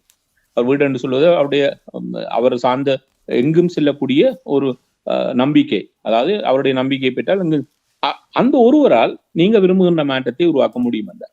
அப்பொழுது எங்களுக்கு ஒரு சவால் இருக்கிறது. எப்பொழுதும் இந்த தலைமைகள் எங்களை புரிந்ததாக நாங்கள் அவர்களுக்கு அருகில் இருப்பவர்களாக விவகாரங்களை மாற்றிக்கொள்வது, இதனூடாக நாங்கள் இதை மையப்படுத்தியதாக இப்பொழுது இங்க இருக்கக்கூடிய இனங்களில் தங்களை அரசியல் ரீதியாக சரியாக ஒரு இனமாக செயற்படுகின்ற ஒரே ஒரு இனம் சீக்கிய இனம் தான். என்னை பொறுத்தவரை சிறப்பாக இயங்கி கொண்டிருக்கிறார்கள். எங்களிடத்தில் இது எவ்வளவு தூரம் சறுக்கி இருக்குன்னு சொன்னா மிக மோசமாக சறுக்கி இருக்கிறது. ஏன்னா நான் கடந்த 10 ஆண்டுகளாக மிக மோசமான நோய்வாய்ப்பட்டிருப்பதால் நான் இதே ஜஸ்டின் ட்ரூடோ முதல் தடவையாக 2006ஆம் ஆண்டு அவருடைய லிபரல் கட்சியினுடைய புதிய தலைவருக்கான ஒரு தெரிவில் அவர் சார்ந்திருக்கக்கூடிய மூன்றில் நான் இருந்த பொழுது வந்து சந்தித்து விட்டு சொன்னார், நான் அரசியலுக்கு வர விரும்புகிறேன். சரி, நல்ல விடயம், என்ன செய்ய போறீர்னு கேட்ட பொழுது சொன்னார், நான் ஒரு தொகுதியை சொல்லி சொன்னார், அந்த தொகுதியில் அவர் ஒரு வேட்பாளராக மாற வேண்டும். அப்ப சரி, அங்கு தமிழர்கள் இருக்கிறார்கள், உதவி செய்கிறோம்னு சொல்லி எங்களுடைய உறுப்பினர்களை போட்டு கொடுத்து அவரை முதல் கட்சியினுடைய வேட்பாளராக தெரிவு செய்யப்பட்டு அவர் 2008ஆம் ஆண்டு தான் தெரிவு செய்யப்பட்டு உள்ளே வருகிறார். அப்பொழுது அவர் ஆரம்பத்திலிருந்து அவருடைய ஒரு தொடர்பாளர் பேணப்படுகிறார் என்றால் அவர் 2006ஆம் ஆண்டு கட்சியினுடைய தலைவராக மாற்றப்பட்ட பொழுது நான் கனடாவில் இருக்கக்கூடிய அனைத்து பகுதியிலும் இருந்து ஒரு 5000 உறுப்பினர்களை கட்சியினுடைய சார்ந்தவர்களாக இணைத்த பொழுது அந்த 5000 பேரும் 67 மாநில தொகுதிகள் இருந்து இருந்தார்கள். அதை பார்த்து அவர்கள் அதிர்ந்து போனார்கள் சொன்னால் இவ்வாறான வேலை இருக்கிறார். அதுவும் குறிப்பாக யூகோன் என்று இந்த நேட்டிவ் இருக்கக்கூடிய இந்த வடபகுதியில் இருக்கக்கூடிய அந்த சிறிய பிரதேசத்தில் 20 உறுப்பினர்கள் தான் அந்த கட்சிக்கே இருந்தார். அதில் 5 தமிழராக இருந்தார். ஒரு குடும்பத்தை கண்டுபிடித்து விட்டோம் யூகோனில். அவர்களை அந்த 5 பேரையும் உறுப்பினராக்கி விட்டோம். இப்பொழுது அந்த யூகோனுக்கு கூட 100 புள்ளிகள், ஒரு தொகுதிக்கு 100 புள்ளிகள். இப்ப யூகோனுக்கு 100 புள்ளிகள். இந்த 100 புள்ளிகளில் 5 தமிழர்கள் வாக்களித்த பொழுது அதனுடைய புள்ளிகள் 25% மாறியது. 25 புள்ளிகளாக 5 வாக்கு. இப்பொழுது தமிழர்கள் அதிகம் வாழக்கூடிய ஒரு தொகுதி எடுத்துக்கொள்வோம். 1000 பேர் இருப்பார்கள். 1000 பேருக்கு 100 புள்ளிகள் தான். அப்ப நாங்கள் ஒரு 100 பேரை போட்டாலும் 10 புள்ளிகள் தான் எங்களுக்கு கிடைக்கும், இந்த 100 பேர் கொண்டு போய். இப்ப இது ஒரு அரசியலில் இருக்கக்கூடிய பல்வேறு கணக்கினுடைய ஒரு விடயம். இதை எவ்வாறு சிறப்பாக கையாளுவது, இதனூடாக நாங்கள் எவ்வாறுங்களை முன்னகர்த்துவது என்பதெல்லாம் ஒரு புரிதல் உள்ள விடயங்கள். இதை புரிந்து செய்ய வேண்டும். இதை நாம் 2015 இந்த செயற்பாட்டுகளே இல்லை. ஆனால் அதை சொல்லிக் கொடுத்தவர்களுக்கு அதை புரியவில்லை. நான் எப்பொழுது பார்க்கின்ற பொழுது மிகவும், அதாவது இன்று மாகாணி தெரிவு செய்யப்பட்ட பொழுது கரியை கடந்து அவருடன் அருகில் இருப்பவர்கள் இல்லை. இப்ப கரியா தனியே இருந்து பிரயோசனம் இல்லை என்று அவரோட கட்சியுடைய சேர்ந்தவர். அவர் என்ன சொல்லுவார், நீ என்னுடைய கட்சியுடைய இன சமூகத்தை கொண்டு வந்து எங்களோட கட்டி போட்டு அவருக்கு தான் அழுத்தம் கொடுப்பார். மாறி அழுத்தம் கொடுப்பதற்கு அவர் உதவ மாட்டார். அந்த அழுத்தத்தை நாங்கள் வெளியிலிருந்து தான் செய்ய வேண்டும். இந்த வெளியிலிருந்து செய்வதற்கு எங்களிடம் ஒரு முறைமை இருக்கிறதா என்றால் கிடையாமல் தான் இருக்கு. சுருக்கமாக இப்போ பிரித்தானியாவில் ஒன்று இருக்கிறது, பலருக்கு அது விருப்பம் இல்லை என்று நிற்கின்றேன். அதாவது Tamils for conservative, Tamils for liberal, Tamils for labour என்று எங்களுடைய தமிழர்கள் வைத்திருக்கிறார்கள். அப்படி கனடாவிலும் இருக்கின்றதா? அதான் இருக்குது. இப்ப நாங்கள் அந்த பேரில் வைப்பதில்லை. கன்சர்வேட்டிவ் கட்சியுடன் தமிழர்கள் இணைந்து நிற்கிறார்கள், லிபரல் கட்சியுடன் தமிழர்கள் இணைந்து நிற்கிறார்கள். ஆனால் என்ன நடைபெற்று சொன்னால், இவ்வாறு விடுகின்ற பொழுது முன்னர் என்ன செய்வோம்னு சொன்னால், ஒரு மத்திய புள்ளி சமூகமாக இருக்கும். அதில் இருந்து கொண்டு இவர்களை பிரித்து விடுவோம் வேலை செய்வதற்கு. இந்த இணைய புள்ளியில் தான் அவர்கள் மீண்டும் இணைந்து கொண்டிருப்பார்கள். அதாவது கட்சிக்காக அங்க இருந்தாலும் வெளியே அவர்கள் சமூகம் சார்ந்தவர்களா இருப்பார்கள். அவர்கள் என்ன செய்வார்கள், கட்சிக்கு ஒரு அழுத்தத்தை கொடுக்கறதுக்கு இவர்களை விடுவோம். கட்சிக்கு அழுத்தம் கொடுத்தவுடன் பேசுகின்ற பொழுது இந்த தமிழ் ஃபோர் லேபர் போய் பேசாது, கட்சியுடைய தலைமையோட சமூகத்தினுடைய தலைமையோடு தான் போய் பேசும். அப்ப ஏன்னு சொன்னால் அப்பதான் சமூகத்தை நாங்கள் அழுத்தத்தை கட்சியுடைய தலைமைக்கு எவ்வாறு கொடுக்கலாம்னா, பாத்தீங்களா சமூகத்துடைய இதுதான் வேலை செய்யும். ஆனா நாங்க என்ன செய்யறோம்னு சொன்னால், நாங்கள் பிரிந்து கொண்டேன். நான் அதை உங்களுக்கு பார்த்திருக்கிறேன். தமிழ் ஃபோர் லேபரும் தமிழ் ஃபோர் கன்சர்வேட்டிவும் கணக்குல சண்டை அவர்களை விட இவர்களால் சண்டை பிடிப்பு அதிகமாக இருந்து வந்திருந்தது. இப்ப என்ன பிரச்சனைன்னு சொன்னால், எங்களுடைய வேலை என்னன்னு சொன்னால், இந்த வெள்ளக்காரங்கள் எங்களுக்காண்டி சண்டை பிடிக்கணும். லேபரும் கன்சர்வேட்டிவும் லிபரல் டெமோக்ராட்டும் எங்களுக்காண்டி சண்டை பிடிக்கணும் நாங்க உள்ள போறோம். ஆனா என்ன நடைபெறும்னு சொன்னா, அவங்க சண்டை பிடிக்கல வெள்ளக்காரர், நாங்கள் எங்களுக்குள்ள சென்று சண்டை பிடிக்கிறோம். இது அரசியல் மிக அதெல்லாம் சொன்னீங்க, ஒரு பொதுப்புள்ளி இருந்தா இது நடக்காது. இப்ப இந்த 3 துருவங்களும் தனித்துவமாக இயங்குறது, அதனால் சண்டைக்கு வருகிறார்கள். அந்த சண்டையை நாங்கள் ஒரு நாள் இப்ப நாங்கள் இங்க என்ன செய்வோம்னு சொன்னால், இறுதியாக தேர்தல் நடைபெறுகின்ற பொழுது இந்த 3 கட்சியை சேர்ந்த முக்கியமானவர்களை கூப்பிடுவோம் ஒரு ஒரு களத்துக்கு, மக்கள் மன்றத்துக்கு அழைத்து இவர்களை தனித்தனியாக இருத்தி விட்டுருவோம். எல்லாரையும் இந்த போட்டியிடுவோம் எல்லாரையும் 3 கட்சியினுடைய பிரதானம். நாங்கள் சமூகம் சார்ந்த கேள்வி கேட்கப்படும் 3 இருந்து, சமூகம் பின்னால 2000-3000 பேரா இருப்பார்கள். இப்பொழுது சண்டையை நாங்கள் வெள்ளையில இவர்களுக்குதான் உருவாக்கி விடுறதை ஒழிய சண்டை எங்களுக்கு நடக்காது. ஆனா இப்ப என்ன நடைபெறும்னு சொன்னால், எங்களுடைய இந்த அரசியல் இருக்கக்கூடிய இப்ப கனடாவிலும் அது இப்ப நான் 2015 பார்க்கவில்லை. நாங்கள் இவ்வாறான களங்களை உருவாக்கி என்ன சொல்லலாம், அதை செய்கிறவருக்கு புரியவில்லைன்னா செய்ய முடியாது. ஏன்னால் இது சவால் நிறைந்த பணி. நாங்கள் நிகழ்ச்சி என்று கொண்டு வரோம். மிகவும் மிகவும் சுருக்கமாக 1 நிமிடம் இருக்கின்றது. ஏற்பட்டிருக்கின்ற அரசியல் மாற்றம், இந்த கனடா 51வது மாநிலமாக மாறுகின்ற இது ஏதாவது நிலை மாற்றம் வருவதற்கான வாய்ப்பு இருக்கிறதா, அல்லது கனடா ஒரு தனி நாடாக, இண்டிபெண்டன்ட் நாடாக அது இயங்குமா? கனடா தான் இண்டிபெண்டா தான் எப்பொழுதும் இயங்கினா சேர முடியாதுன்னா, சேர்ந்தால் கனடாவில் இருப்பவர்களுக்கு அந்த சிக்கல் தெரியும் சொன்னா, கனடாவில் இருக்கக்கூடிய சோசியல், அமெரிக்காவில் இருக்கக்கூடிய சோசியல் திட்டங்கள் எல்லாத்தையும் நிறுத்தி விட்டார்கள். இங்க இருக்கக்கூடிய சோசியல் திட்டங்கள் அமெரிக்காவில் கிடையாது. இங்க இருக்கக்கூடிய நாங்கள் யூனிவர்சல் ஹெல்த் கேர்ல இருக்கிறோம். இங்கிலாந்து எல்லாம் உலகத்திலே வளர்ந்து விட்ட ஒரே ஒரு நாடு யூனிவர்சல் ஹெல்த் கேர்ல கிடையாது என்றால் அமெரிக்கா தான். அவை இங்க இருப்பவர்கள் அதை இழந்து விட்டு அங்கே போக மாட்டார்கள். இங்க இருக்கக்கூடிய சார்ட்டர் ஆஃப் ரைட்ஸ் என்பது ஒரு உச்சமான தனிநபர் உரிமைகளை நிலைநாட்டுவது, அதை இழந்து விட்டு போக மாட்டார்கள். இங்க இருக்கக்கூடிய லேபர் ரைட்ஸ் இருக்கிறது, நிறைய இருக்கிறது. ஆகவே கனடாவில் தனி மனிதர்களுக்கு நீங்கள் ஒரு தொழில்துறையாக இருந்தாலும் சரி, அதை கடந்திருந்தாலும் சரி, உங்களுக்கு இருக்கக்கூடிய பல வாய்ப்புகளும் வசதிகளும் அமெரிக்காவில் கிடையாது. ஆகவே இதை இணைவதனூடாக கனடியர்கள் பலவற்றை இழந்து விடுவார்கள். ஆகவே அதை புரிந்து கொள்ளக்கூடியவர்களாக இருப்பதால் நிச்சயமாக கனடாவில் இருப்பவர்கள் இதற்கு ஒரு நாளும் ஒத்து வர மாட்டார்கள் என்பதனால், ஆனால் அவர்களுக்கு தெரியும் பாதிப்பு இதில் வரப்போகிறது. அதை கடந்து செல்வதற்கு தான் கனடா தயாராகி கொண்டிருப்பதாக வெளியே பார்க்கலாம். ஆகவே கனடாவில் இருக்கக்கூடிய புதிய ஆட்சிக்கு ஒரு சவால் இருக்கிறது. அமெரிக்காவை கடந்து வர்த்தகத்தை விரைவாக வளர்த்து விடுவதற்கு அதுக்கு ஐரோப்பா தயாராக இருக்கிறது. அதை எவ்வளவு விரைவாக செய்கிறாள் என்பதை பொறுத்து இருக்கிறது அமெரிக்காவுடைய சவாலையும் கடந்து செல்வது. நிச்சயமாக தொடர்ந்து வரும் வாரங்களில் நாங்கள் இது தொடர்பாக விரிவாக பார்ப்போம். இன்றைய நிகழ்ச்சியில் இணைந்து கனடாவில் ஏற்பட்டிருக்கின்ற அரசியல் மாற்றம், காணி அவர்களுடைய பதவியேற்பு தொடர்பாகவும் அதிரடி தேர்தல் அறிவிப்பும் வர இருக்கின்ற இந்த விடயங்களை உயிரோடை தமிழ் உறவுகளோடு பகிர்ந்து கொண்டமைக்காக அரசியல் ஆய்வாளர் நேரு குணரட்னம் அவர்களே உயிரோடை தமிழ் அன்பர்கள் சார்பாக நன்றியை கூறிக்கொண்டு மீண்டும் இன்னும் ஒரு நிகழ்ச்சியில் சந்திப்போம். நன்றி, வணக்கம். எமது பார்வையாளர்களுக்கு வணக்கம். மக்களின் குரலாய் ஓங்கி ஒலிக்கும் இலக்கு மின்னிதழ் மற்றும் உயிரோடை தமிழ் வானொலி ஆகிய இவ்விரு ஊடகங்களும் உங்களைப் போன்ற எமது நேயர்கள் நண்பர்களின் ஆதரவிலேயே இயங்கி வருகின்றன. மிக குறைந்த வளங்களுடன் பல இடர்கள் மற்றும் தடைகளை தாண்டி பயணிக்கும் எமது ஊடகங்களின் பணிகள் மேலும் வளர உங்களால் முடிந்த நிதியுதவியை வழங்கி இன்னும் காத்திரமான செயற்பாடுகளை முன்னெடுக்க உதவுமாறு மிகவும் பணிவன்புடன் வேண்டி நிற்கின்றோம். உங்கள் பங்களிப்பு உங்களின் உரிமை குரலாய் ஓங்கி ஒலிக்கும். நன்றி.